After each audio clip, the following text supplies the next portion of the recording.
Assalamualaikum teman-teman, gimana kabarnya hari ini? Semoga kita semua selalu dalam keadaan baik, sehat, dan selalu dalam lindungan Allah SWT. Amin. Oke, di samping saya istimewa ya hari ini karena ada Ibu Mahfud Anwari. Hari ini kita akan belajar nih bagaimana tentang bisnis kos-kosan ya. Karena beliau subhanallah punya usaha kos-kosan yang sukses ya. Nanti kita akan tanya-tanya, oke?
Monggo diceritain Ibu awal mula berbisnis kos-kosan.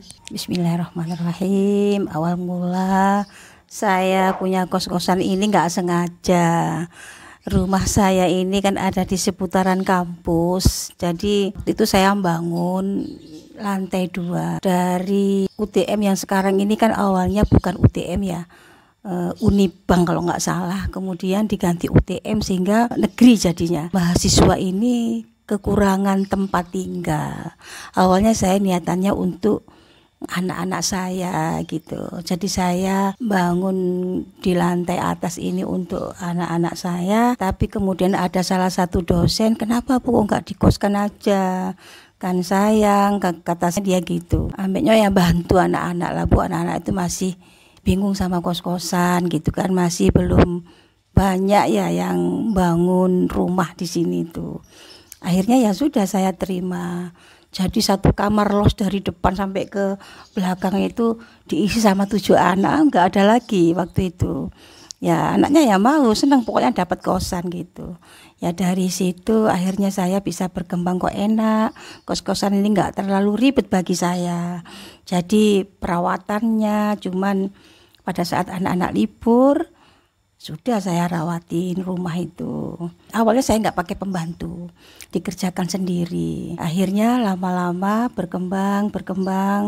Dari awal saya cuman di rumah saya saja. Akhirnya rumah saya tidak saya lagi terima kosan, tetapi saya bangunkan lagi sendiri. Kapan itu Ibu awal mula bikin kos-kosan? Sebelumnya UTM berdiri, jadi tahun 2001 ya. Nah, itu saya sudah bangun nggak sengaja kan waktu itu. Akhirnya ditawari sama Bu dosen itu untuk bisa terima kosan sehubungan masih minus orang-orang yang punya kosan waktu itu. Akhirnya ya saya terima dan akhirnya saya merasakan nyaman untuk bisnis kos-kosan ini. Sekarang sudah punya berapa kos-kosan? Berarti 21 tahun ya bisnis kos-kosan. 21 tahun. Pokoknya banyak gitu saja. Kos-kosannya banyak teman-teman ya, nggak enak kalau disampaikan di sini.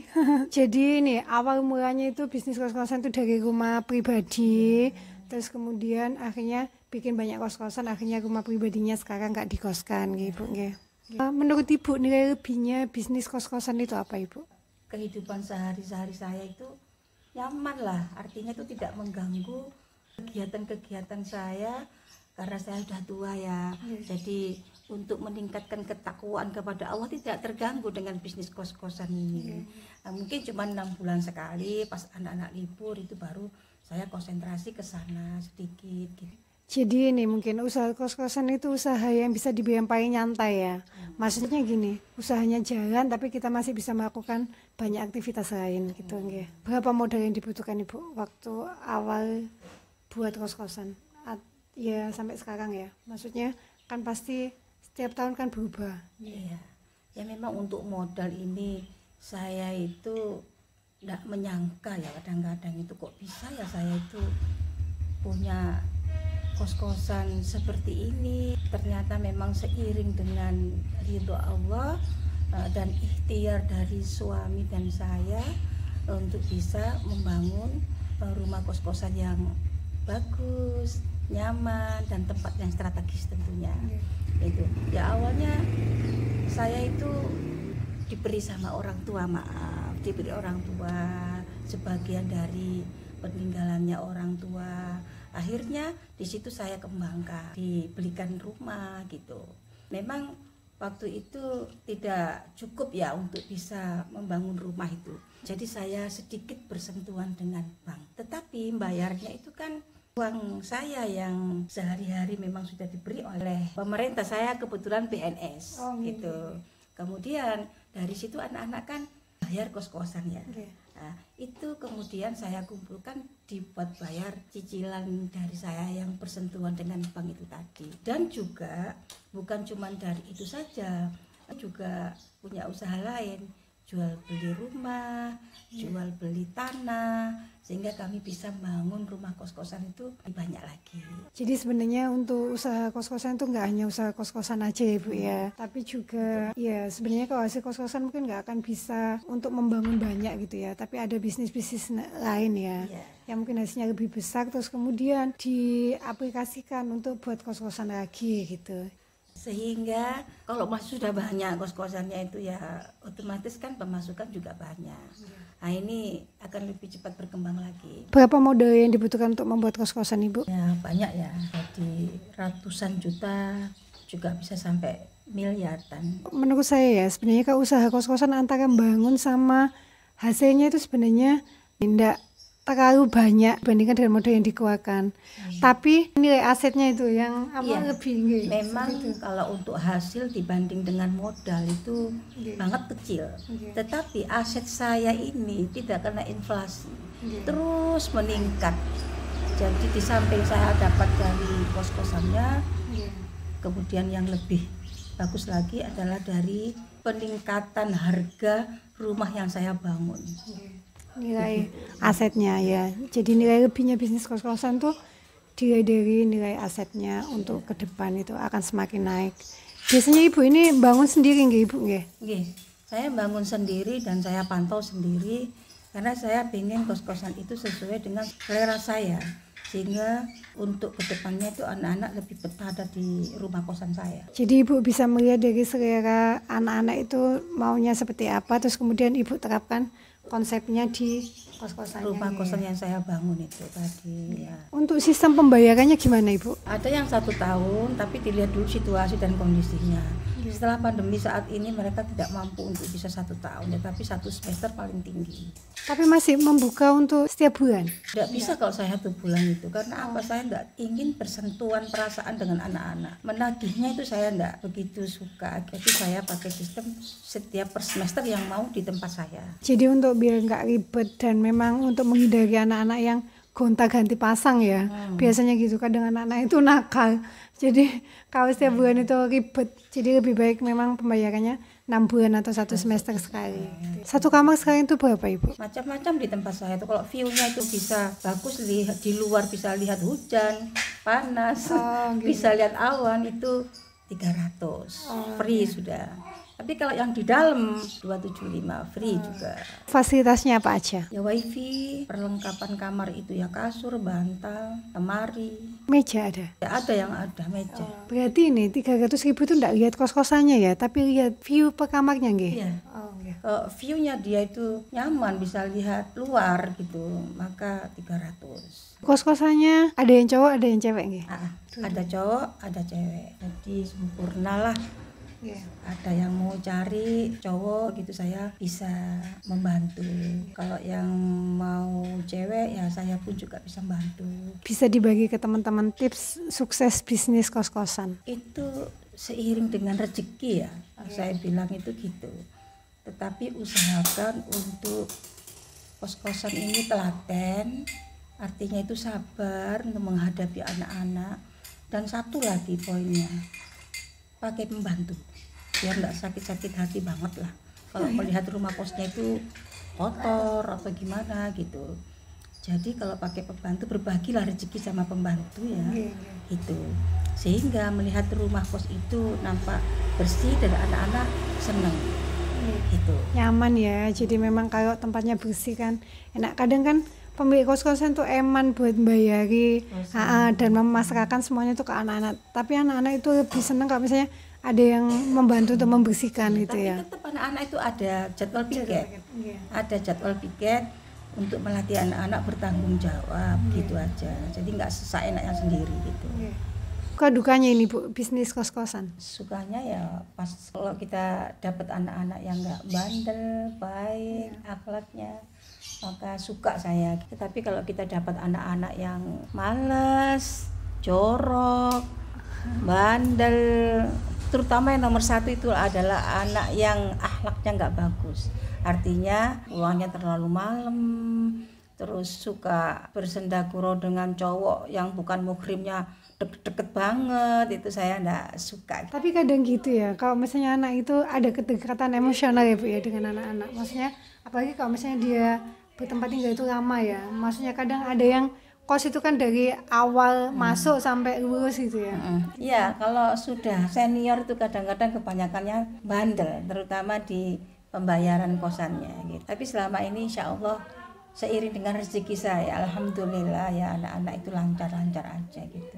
Mungkin jodoh saya ke sana gitu, garis tangan saya ke sana gitu. Ada ini nggak Ibu pesan nih terakhir untuk teman-teman di sana? Ya, monggo kalau mau ikutan bisnis kos-kosan, enak, nyaman, nyantai, dan senantiasa meningkatkan ketakwaan kepada Allah itu lebih ditingkatkan lagi gitu. Insya Allah Allah akan membantu segala apa yang kita butuhkan di bumi ini. Terima kasih banyak Ibu ya sudah berbagi dengan Iya, saya maupun sama-sama. dengan teman-teman yang lain. Jadi kalau intinya dari Ibu Mahfud itu dekatkan diri dulu kepada Allah gitu ya. Nanti Allah yang akan memberikan jalan untuk kita. Jadi pada saat kita lebih berikhtiar untuk memaksimalkan untuk akhirat kita, nanti dunia akan mengikuti seperti itu.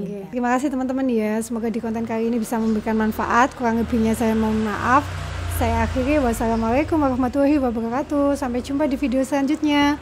Terima kasih Bu. Rumah Ibu yang pertama dulu yang dibuat kos-kosan ya.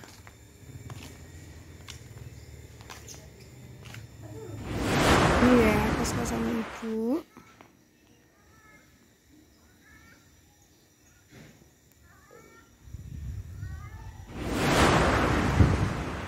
Ini ya, ini kos-kosannya Ibu yang baru. Ini berarti baru pertama kali ini ya Bu ya? Buka kos-kosan ya? Yang ini?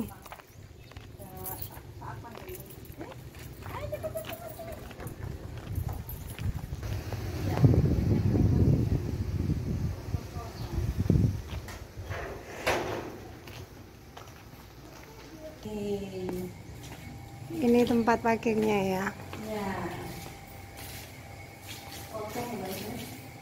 Ini kosan cowok ya, ini dapurnya. Jadi nanti ada tukang bersih-bersihnya. Biasanya seminggu berapa kali Bu tukang bersih-bersihnya? Oh, okay. Oh, ini yang di bawah khusus Ibu ya? Ya khusus kan ya, Oh iya. itu pembantunya. Oh enggak, jadi ini yang di bawah ini khusus tempatnya Ibu, terus habis itu yang di atas itu khusus kos-kosan ya. Oke. Ini juga ada kamar ya. Jadi ini untuk kamar atas ya. Jadi yang di atas itu kamar, terus kemudian yang di bawah itu tempat tinggalnya Ibu sendiri. Oh.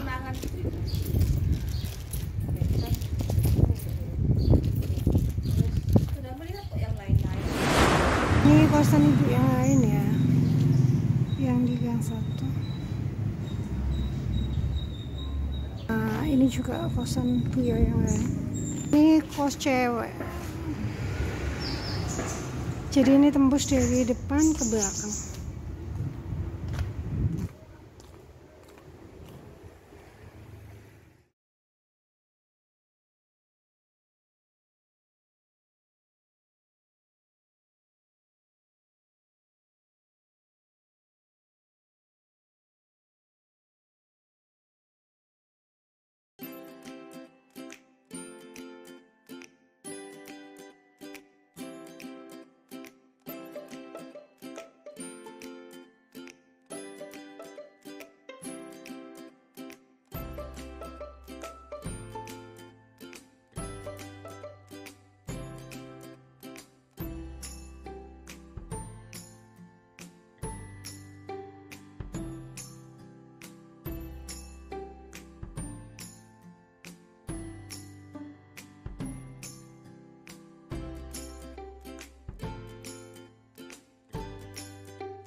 sana, satu video gratis.